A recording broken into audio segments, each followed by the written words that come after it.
നടിയെ ആക്രമിച്ച കേസിലെ പൾസർ സുനിക്ക് സുപ്രീം കോടതി ജാമ്യം അനുവദിച്ചിരുന്നു. വിചാരണ കോടതിയാണ് ജാമ്യ വ്യവസ്ഥകളൊക്കെ തീരുമാനിക്കേണ്ടത്.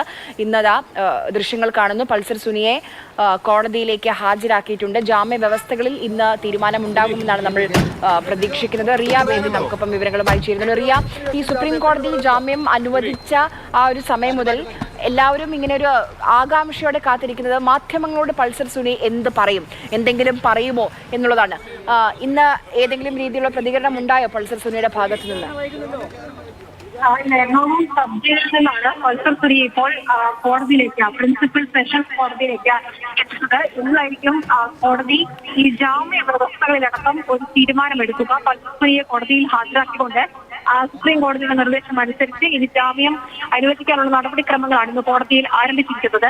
ഇതിൽ ഒരുപക്ഷെ എന്തൊക്കെയായിരിക്കും ജാമ്യ വ്യവസ്ഥകൾ, ഒപ്പം തന്നെ മറ്റു ചില കേസുകൾ കൂടി പൾസർ സുനിക്കെതിരെ ഉണ്ട്. ഫോണിൽ നിന്ന് ജയിലിൽ വെച്ച് മൊബൈൽ ഉപയോഗിച്ചതടക്കമുള്ള കേസുകളുണ്ട്.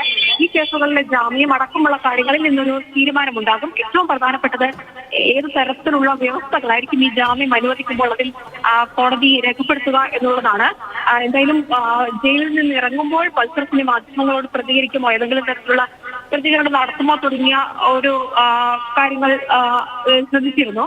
പക്ഷെ അതുണ്ടായില്ല. മുമ്പ് പലതവണ കോടതിയിൽ നിന്ന് ഇറക്കുമ്പോഴുമൊക്കെ ഇക്കാര്യത്തിൽ ചില പ്രതികരണങ്ങൾ, അങ്ങനെയാണ് മാഡം എന്നുള്ള പേരടക്കമുള്ള ചില സൂചനകളൊക്കെ ആ ഘട്ടത്തിൽ പൾസർ സുനി നടത്തിയത്. എന്തായാലും കോടതിയിൽ ഹാജരാക്കുന്ന ജാമ്യം അടക്കം ലഭിക്കേണ്ട ഒരു സാഹചര്യമുണ്ട്. അതുകൊണ്ടായിരിക്കാം അത്തരമൊരു പ്രതികരണം ഉണ്ടാകാത്തത്. എന്തായാലും ഈ ജാമ്യ വ്യവസ്ഥകൾ സംബന്ധിച്ച് എന്താണ് കോടതി തീരുമാനമെടുക്കുക എന്നുള്ളതാണ് ഇനി കാത്തിരുന്ന് കാണേണ്ടത്. നടിയെ ആക്രമിച്ച കേസിലെ ഒന്നാം പ്രതിയാണ് സുനിൽകുമാർ എന്ന പൾസർ സുനി. 7.5 വർഷം ജയിലിൽ കിടന്നു. അതിനുശേഷമാണ് ഇപ്പോൾ ജാമ്യവുമായി ബന്ധപ്പെട്ട് കോടതിയിൽ ഇന്ന് പൾസർ സുനിയെ വീണ്ടും ഹാജരാക്കുന്നത്.